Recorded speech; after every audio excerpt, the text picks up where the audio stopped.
রাষ্ট্রপতির পদত্যাগ ইস্যু সফর সংক্ষিপ্ত করে শুক্রবার দেশে ফিরছেন স্পিকার। হাসিনার দেশে ফেরা মূলত আত্মগোপনে বা নির্বাসনে থাকা নেতাকর্মীদের চাঙ্গা করার একটি কৌশল। রাষ্ট্রপতির বিষয়ে বিএনপিকে বারবার সতর্ক করা হলেও বিষয়টি গুরুত্ব পায়নি, বললেন আসিফ মাহমুদ। এবং সর্বশেষ জানাবো গাজী নজরুলের বিরুদ্ধে ব্যবস্থা নিতে স্পিকারকে জামায়াতের চিঠি। দর্শক শুনছিলেন সংবাদ শিরোনাম, এবার জানিয়ে দিব বিস্তারিত সংবাদ। তবে তার আগে অনুরোধ থাকবে ভিডিওটিতে একটি লাইক দিন এবং ভিডিও সম্পর্কে আপনাদের গুরুত্বপূর্ণ মতামত কমেন্ট করে জানিয়ে দিন। রাষ্ট্রপতির পদত্যাগ ইস্যু সফর সংক্ষিপ্ত করে শুক্রবার দেশে ফিরছেন স্পিকার। রাষ্ট্রপতি পদ থেকে মোহাম্মদ শাহাবুদ্দিনের পদত্যাগের গুঞ্জনের মধ্যে সফর সংক্ষিপ্ত করে শুক্রবার দেশে ফিরছেন জাতীয় সংসদের স্পিকার হাফিজউদ্দিন আহমেদ। থাই এয়ারওয়েজে দুপুর 12টা 10 তিনি ঢাকায় অবতরণ করবেন। সংবিধান অনুযায়ী স্পিকারের কাছে পদত্যাগপত্র জমা দেন রাষ্ট্রপতি। সংশ্লিষ্ট সূত্রে তথ্য জানা গেছে। সূত্র জানায় গত 19 জুলাই চিকিৎসার জন্য ব্যাংকক সফরে যান স্পিকার। সফরসূচি অনুযায়ী আগামী 26 জুলাইয়ের জন্য তার দেশে ফেরার কথা ছিল, কিন্তু সফরসূচি সংক্ষিপ্ত করে আজ দেশে ফিরছেন। সংসদ সচিবালয়ের এক কর্মকর্তা বলেন, সফরসূচি অনুযায়ী আগামী 26 জুলাই স্পিকারের দেশে ফেরার কথা ছিল, তবে তিনি শুক্রবারই দেশে ফিরবেন। বাংলাদেশ সংবিধানের 50-3 অনুচ্ছেদ অনুযায়ী স্পিকারের কাছে স্বাক্ষরযুক্ত পত্রযোগে পদত্যাগ করতে পারেন রাষ্ট্রপতি। সংবিধানের 54 অনুচ্ছেদ অনুযায়ী রাষ্ট্রপতির পদ শূন্য হলে বা তিনি দায়িত্ব পালনে অক্ষম হলে নতুন রাষ্ট্রপতি নির্বাচিত না হওয়া পর্যন্ত জাতীয় সংসদের স্পিকার ভারপ্রাপ্ত বা অস্থায়ী রাষ্ট্রপতি হিসেবে দায়িত্ব পালন করবেন। সেক্ষেত্রে রাষ্ট্রপতি শাহাবুদ্দিন পদত্যাগ করলে নতুন রাষ্ট্রপতি নির্বাচিত হওয়া পর্যন্ত এ দায়িত্ব পালন করবেন স্পিকার হাফিজউদ্দিন আহমেদ। স্পিকার সাময়িকভাবে রাষ্ট্রপতির দায়িত্ব পালন করলেও সংবিধানের 123-1 অনুচ্ছেদ অনুযায়ী পদ শূন্য হওয়ার 90 দিনের মধ্যে জাতীয় সংসদের সদস্যদের ভোটে নতুন রাষ্ট্রপতি নির্বাচন করা বাধ্যতামূলক। হাসিনার দেশে ফেরা মূলত আত্মগোপনে বা নির্বাসনে থাকা নেতাকর্মীদের চাঙ্গা করার একটি কৌশল। 24-এর ছাত্র জনতার আন্দোলনের মুখে ভারতে আশ্রয় নেওয়া সাবেক প্রধানমন্ত্রী ও আওয়ামী লীগ সভানেত্রী শেখ হাসিনা দেশের রাজনীতিতে এখন খুবই আলোচিত। নির্বাসিত থেকে বিভিন্ন সময় বিচ্ছিন্নভাবে তিনি আলোচনায় এলেও এবারের প্রেক্ষাপট অনেকটা ভিন্ন। আগামী ডিসেম্বরের মধ্যে নেতাকর্মীদের নিয়ে তার দেশে ফেরা এবং আদালতে আত্মসমর্পণের ঘোষণায় চলছে নানামুখী বিশ্লেষণ। আপাতত বাংলাদেশে যে এখন রাজনৈতিক প্রেক্ষাপট, তাতে ওই পরিস্থিতি এখনও সৃষ্টি হয়নি যে শেখ হাসিনা বাংলাদেশে এখন পা রাখতে পারবেন। তবে ভবিষ্যতের কথা বলা যায় না। ডিসেম্বর তো আরও 5-6 মাস আছে, বা এই ডিসেম্বরে আদৌ আসবেন না পরের ডিসেম্বরে, সেটাও আমার সন্দেহ। তবে উনি যদি একান্তভাবে আসতে চান, সেই কথাটা যদি সঠিক হয়, তাহলে দেশে সেই রকম অবস্থান সৃষ্টি করে উনি আসবেন। উনি যখন এখানে এসে টিকে থাকতে পারবেন, রাস্তায় থাকতে পারবেন, ঘরে থাকতে পারবেন, নেতাকর্মীদের নিয়ে ওই অবস্থা, ওই পরিস্থিতিটা যখন হবে, বা ওই ধরনের ইকুয়েশন ভারতের সঙ্গে বাংলাদেশের হবে, হ্যাঁ, যে ওই অবস্থায় ওনাকে দিলে অন্ততপক্ষে মেরে ফেলবে না, তাহলে হয়তো আসবেন।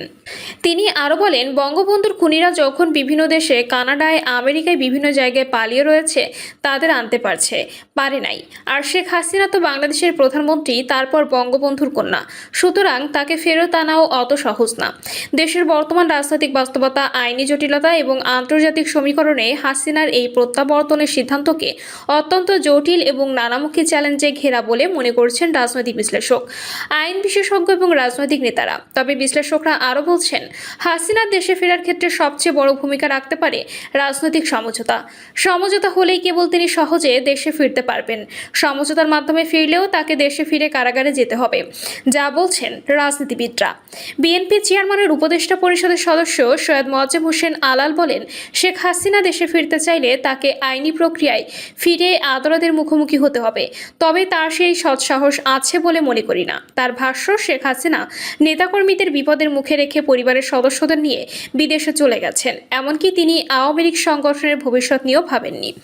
তিনি আরও বলেন, দেশে ফেরার বিষয়ে শেখ হাসিনার বক্তব্য মূলত ফাঁকা আওয়াজ দিয়ে দেখছেন দেশে কি হয়। নেতাকর্মীরা আবারও তার জন্য মাঠে নামছেন কিনা তিনি পরিস্থিতি পর্যবেক্ষণ করছেন। তবে রাজনৈতিক সমীকরণে তিনি সহসা দেশে আসবেন বলে মনে হয় না। মোয়াজ্জেম হোসেন আলাল বলেন, আওয়ামী লীগের অনেক নেতাই দলটিকে বর্তমানে পরিবার লীগ বলে অভিহিত করেন। তারা মনে করেন শেখ হাসিনা সবার আগে নিজের পরিবারের নিরাপত্তা নিশ্চিত করেছেন, পরিবারের লোকজনকে আগে বিদেশে পাঠিয়েছেন, কিন্তু দলের নেতাকর্মীদের নিরাপত্তার বিষয়ে কোনো উদ্যোগ নেননি। একবারের জন্য নেতাকর্মীদের বিপদের কথাও চিন্তা করেননি। এখন দেশে ফেরার কথা বলে তিনি পরিস্থিতি যাচাইয়ের চেষ্টা করছেন। বাংলাদেশে জামায়াত ইসলামী সেক্রেটারি জেনারেল মিয়া গোলাম পরোয়ার বলেন, শেখ হাসিনাকে নিয়ে বিভিন্ন গণমাধ্যমে প্রকাশিত সংবাদ দেখেছি, তবে এসব তথ্য কতটা সত্য মিথ্যা তা আগে যাচাই করা প্রয়োজন।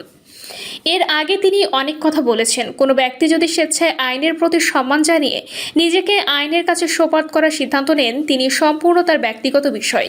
তিনি বলেন, দেশের নাগরিক হিসেবে যে কোনো ব্যক্তির আইনের আশ্রয় নেওয়া এবং আইনগত সুযোগ সুবিধা গ্রহণ করার অধিকার রয়েছে। যদি শেখ হাসিনা নিজে দেশে ফিরে আইনি প্রক্রিয়ার মুখোমুখি হওয়ার সিদ্ধান্ত নিয়ে থাকেন, সেটি তার ব্যক্তিগত সিদ্ধান্ত। এক্ষেত্রে আইন তার নিজস্ব গতিতেই চলবে। আমার বাংলাদেশ পার্টির চেয়ারম্যান মুজিবুর রহমান মঞ্জু বলেন, শেখ হাসিনা আত্মসমর্পণে রাজি হয়েছেন। এটা শুনে খুব ভালো লাগলো। এই উপলব্ধি তার আরও আগে হলে এবং ডিসেম্বরের পর্যন্ত অপেক্ষা না করে যদি কালকে দেশে ফিরে আত্মসমর্পণ করতেন, সেটা বরং বেশি ভালোই হতো। মঞ্জু আরও বলেন, অনেকে শেখ হাসিনার কথাকে বিশ্বাসযোগ্য মনে করেন না। অতীতে এ ধরনের নানা কথা বললেও তিনি কথা রাখেননি। আমি এবার বিশ্বাস রাখতে চাই, কারণ তার বয়স হয়েছে। মৃত্যুর আগে অতীতের ভুল শোধরানোর একটা সুযোগ তিনি কাজে লাগাতে খারাপ হবে না বলে মনে করি। জাতীয় নাগরিক পার্টির আহ্বায়ক ও বিরোধী দলীয় চিফ হুইপ নাহিদ ইসলাম বলেছেন, শেখ হাসিনা কিভাবে আসবেন, তার সঙ্গে কারা কারা আসবেন, সে আত্মসমর্পণ করবে কিনা, এটা ঠিক করবে বাংলাদেশ সরকার। এ বিষয়টি দিল্লির সঙ্গে ঢাকার কূটনৈতিক ও রাজনৈতিক বোঝাপড়ার উপর নির্ভর করবে। এখানে আর কোনো পক্ষ নেই, ফলে সরকারই ঠিক করবে তাকে কখন কিভাবে আনা হবে এবং কিভাবে বিচারের রায় কার্যকর করবে। সব প্রস্তুতি নিয়েই তাকে আনতে হবে। এনসিপির আহ্বায়ক নাহিদ ইসলাম দাবি করেন, শেখ হাসিনার অবস্থান ও বক্তব্য দিল্লির সিদ্ধান্তের উপর নির্ভরশীল। দিল্লি থেকে তাকে যতটুকু পারমিট করা হয় সে অনুযায়ী তিনি কথা বলেন। আওয়ামী লীগ তো এখন কোনো রাজনৈতিক দলই নয়।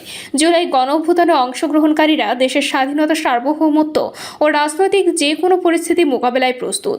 শেখ হাসিনা বা আওয়ামী লীগকে ঘিরে যদি রাজনৈতিক অস্থিরতা তৈরির চেষ্টা হয়, সরকার যদি সেটাকে প্রশ্রয় দেয়, তাহলে তারাই সবচেয়ে বেশি ক্ষতিগ্রস্ত হবে। বাংলাদেশের আপামর জনগণ, জুলাই বিপ্লবে অংশগ্রহণকারী সব পক্ষ, 30,000 আহত ও 1,400 শহীদ পরিবারের সদস্য, আমরা সবাই প্রস্তুত আছি।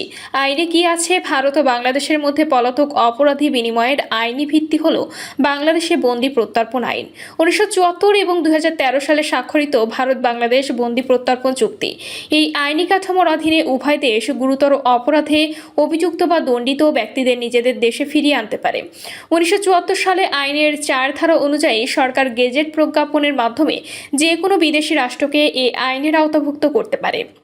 15 ধারা অনুযায়ী বিদেশে পলাতক কোনো অপরাধীকে দেশে ফিরিয়ে আনার জন্য সরকার কূটনৈতিক চ্যানেলের মাধ্যমে সংশ্লিষ্ট দেশের কাছে আবেদন করতে পারে। 2013 সালে 28 জানুয়ারি ভারত ও বাংলাদেশের মধ্যে আনুষ্ঠানিকভাবে এই চুক্তি স্বাক্ষরিত হয় এবং 2016 সালে এটি সংশোধিত হয়।